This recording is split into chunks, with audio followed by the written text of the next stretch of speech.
Hey guys, so today I want to explain a little bit about my book, what happened with it, what's going on with it, how it was supposed to be, and how it turned out. Because the book that I sent to the ghostwriting company that I got was drastically different, and in my opinion, kind of better than the one that I got back.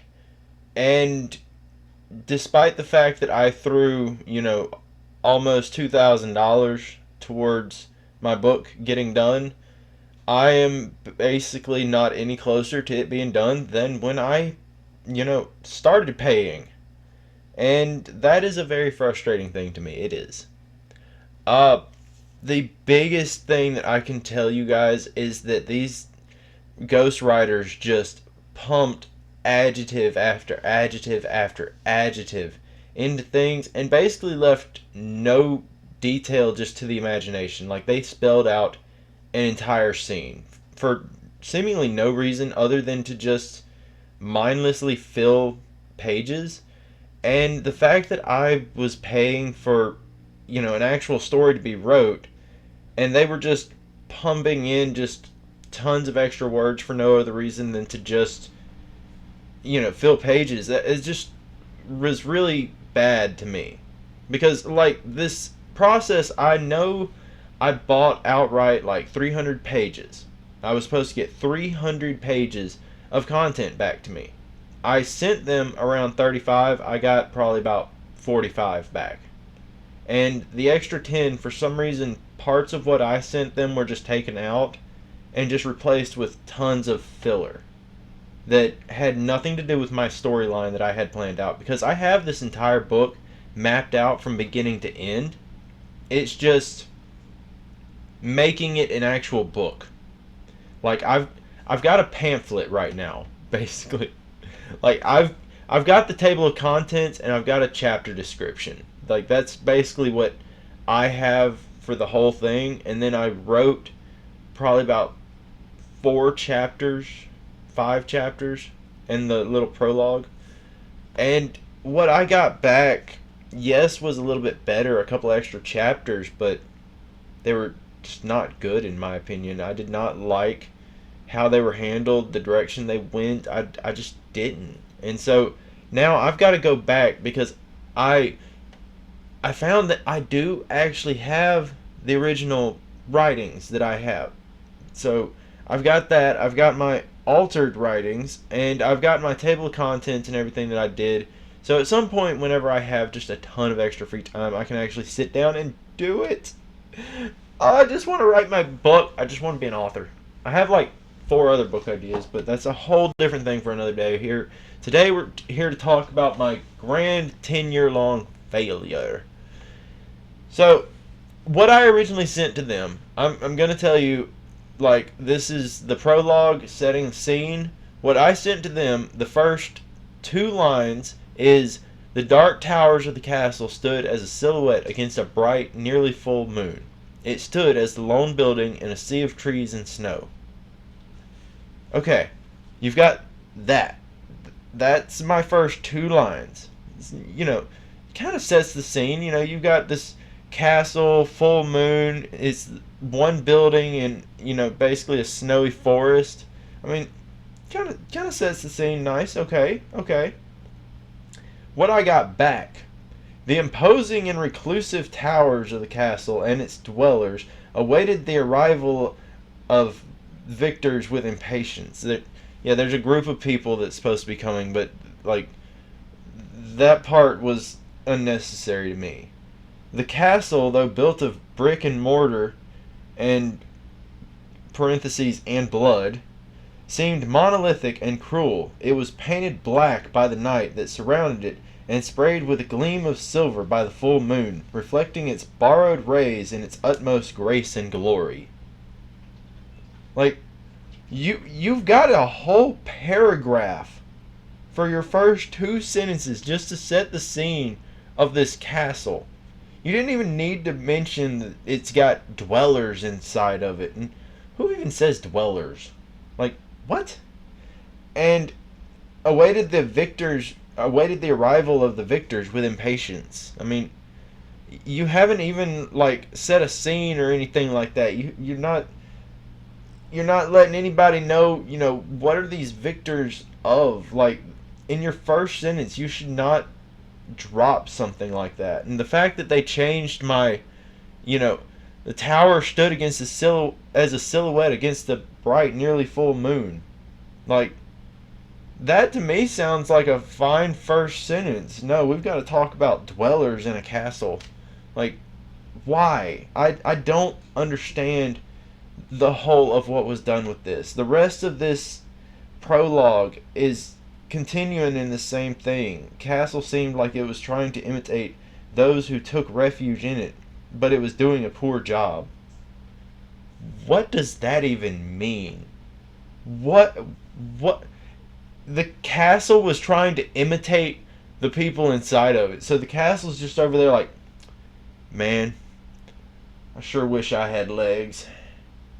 I'm gonna try real hard to grow some legs. But it was just failing miserably. Like, at the end, but doing a poor job. Oh, yeah, it's a castle. It can't do anything. Despite being menacingly haunting. Okay, I'm pretty sure haunting is menacing enough. You didn't have to add that whole big word. There lurked within vicious, bloodlusted beings who were about to be infuriated with the tragic tale they were about to hear. Oh, big spoilers, guys. Like, what is the meaning of all this extra filler? Okay, now, translate this back over here to where I'm at. Nearly full moon, it stood as a lone building in a sea of trees. The sound of howls filled the air as two figures approached the large metal doors that stood as the entrance to the castle. A dark trail was left behind them in the snow. See, I'm over here setting the scene. Okay, we're just moving along with the story. You get an idea of what's going on. I mean, this though, I'm just getting lost in the description of the castle at this point. Like, they're trying to describe stuff so much. The entire first paragraph, like up here, I'm seriously talking about 4 sentences that are normal sized sentences. These, just talking about the castle alone, is more than enough to fill up my entire phone screen. I actually have to scroll. That is how much just talking about the castle is. And I'm over here already talking about the people walking up.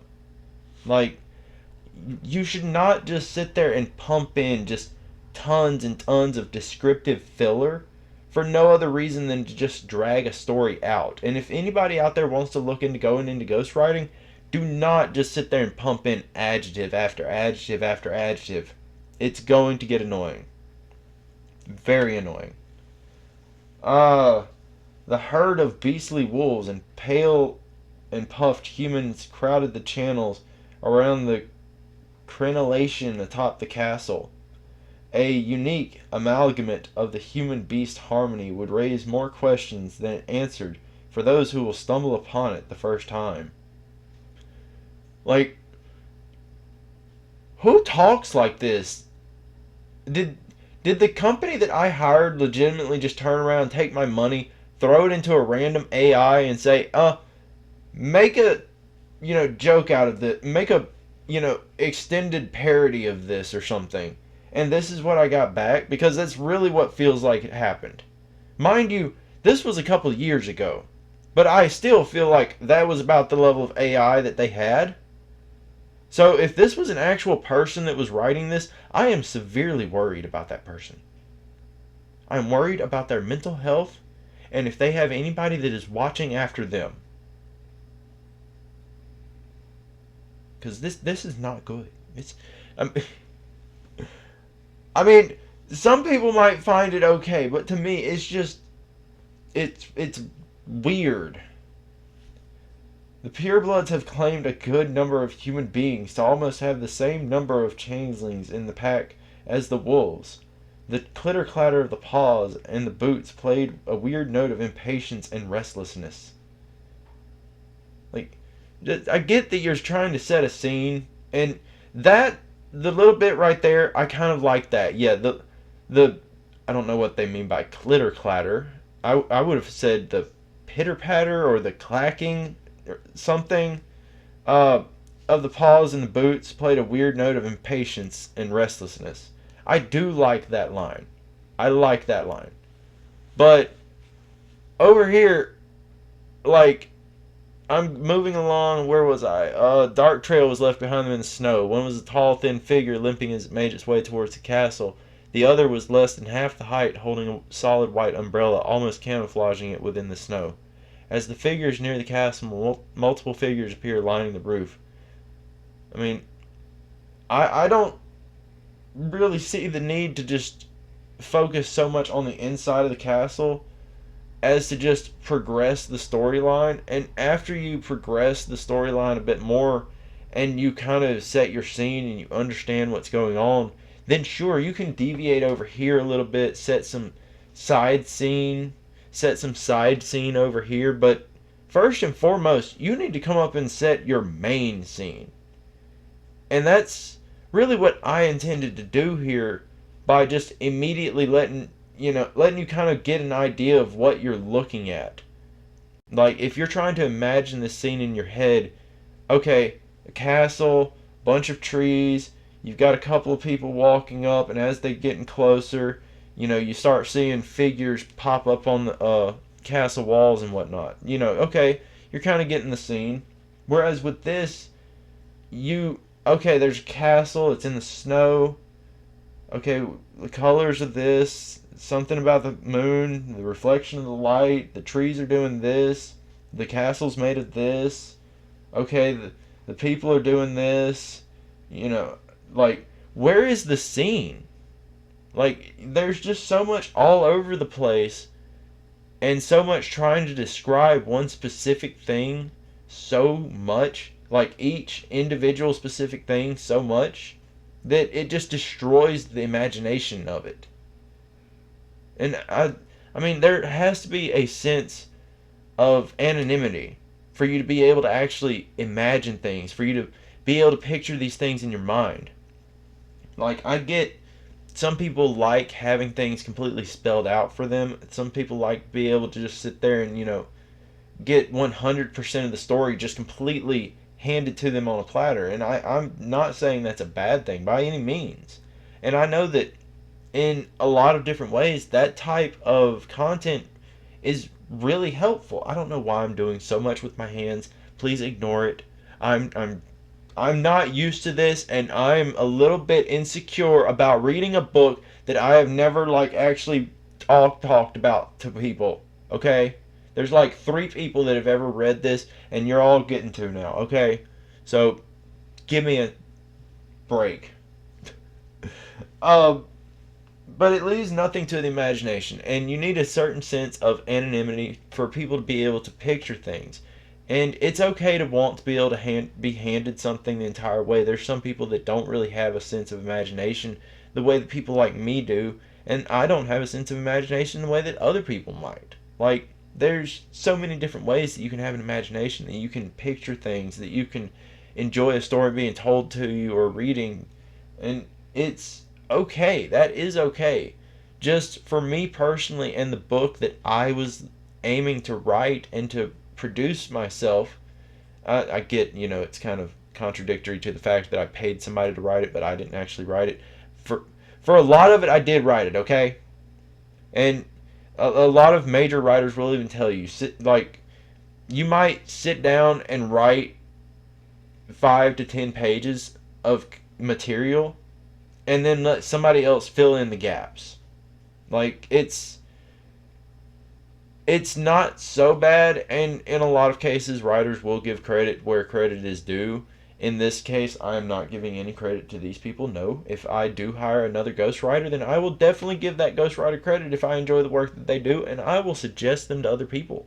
That is the way that, marketing and things works. Word of mouth. Yes.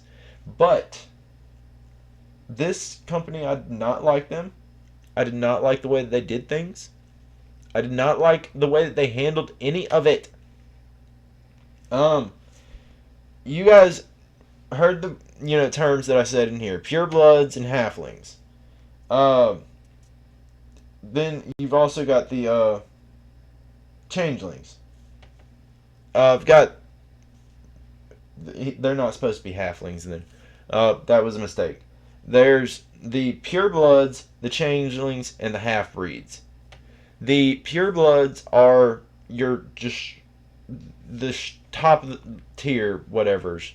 They're basically uh the originals, I guess you would say. They're the old, like, ones that have been around for a very long time. They've been trying to slowly grow in power. They're the ones that can start this whole process. I have no idea how to describe what I'm trying to describe. I hope everybody out there understands what I'm trying to say. But they will change a human into a changeling. They will infect them, whatever, however you want to say that.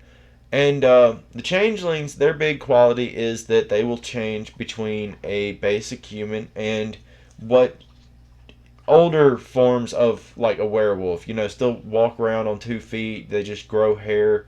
Uh, I guess if you've seen Harry Potter, Prisoner of Azkaban, what Lupin turns into would be a great example of that.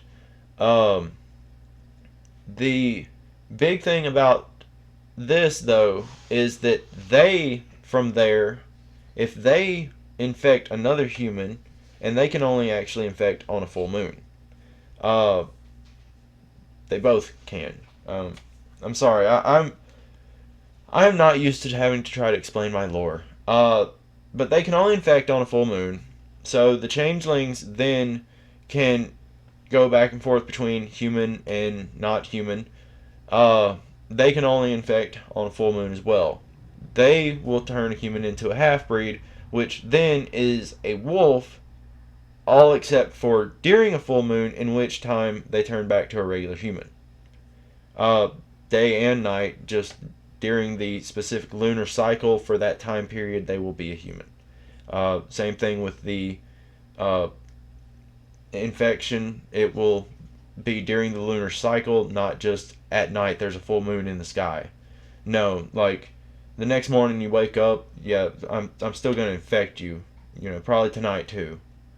Uh, so yeah, just it's a different thing. It's something that I had not seen really, like, explored in any kind of other book, and it was an idea that I really, liked. And so I started writing this, started coming up with it, and yeah, it just took forever and ever and ever for me to really get it to go anywhere. And so I decided to pay people, like, probably at this point about 3 years ago, paid these people to do it. Uh, Within about a year or so, I had been given a total of about 10 to 15 pages more than what I originally sent them. And in my opinion, it was, like, just destroyed. Like, what I originally sent them, I still like so much more. And, like, it. Hold on.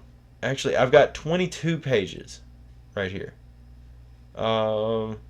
Oh, before we got a chance. Hold on.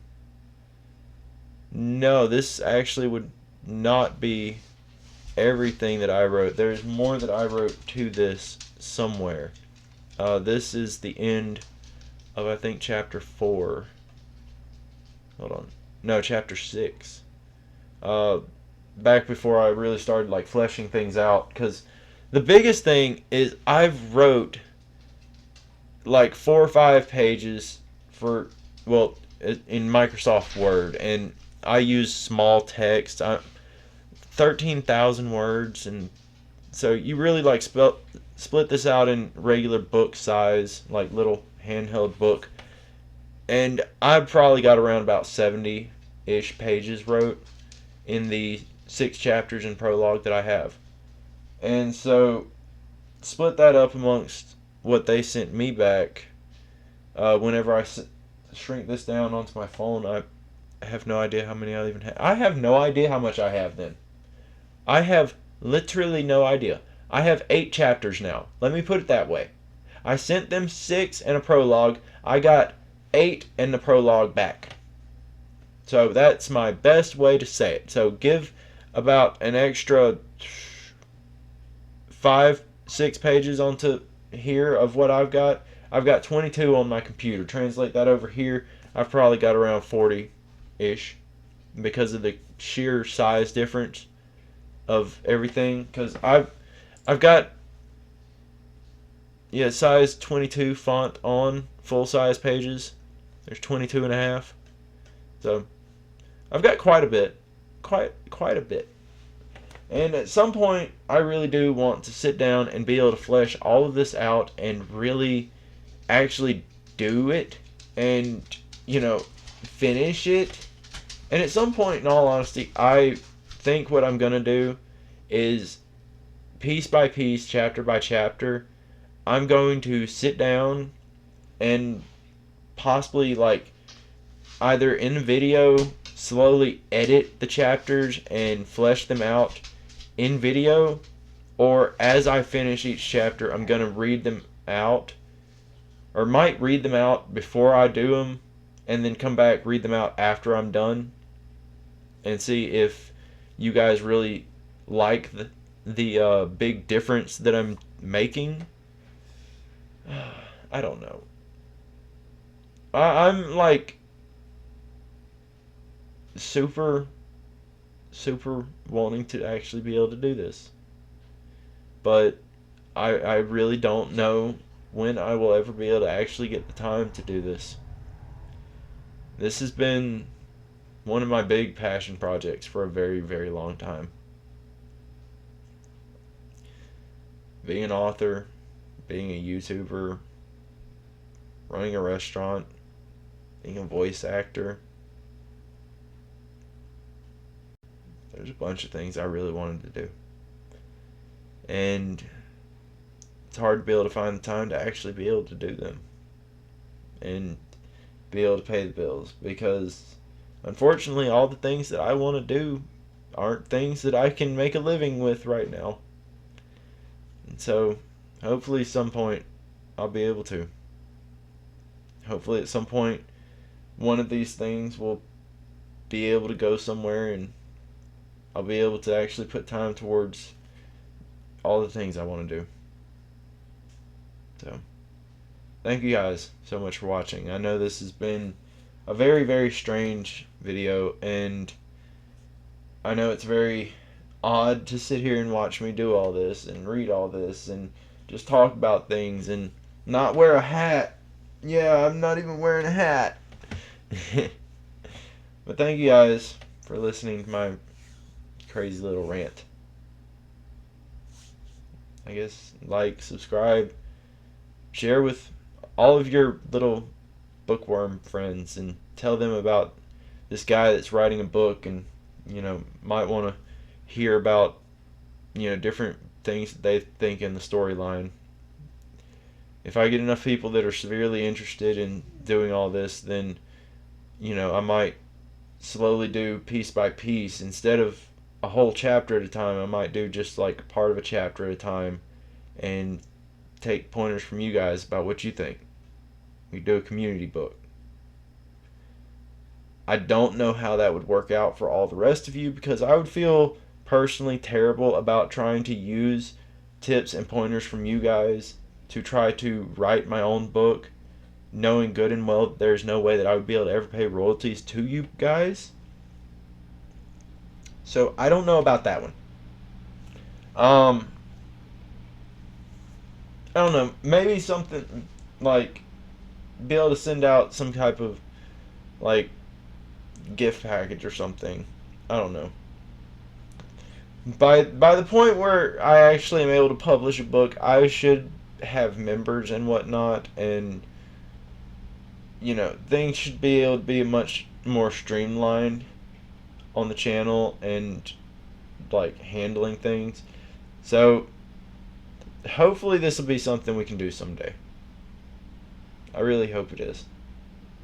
Thank you for watching. I'll see you in my next video. Bye bye.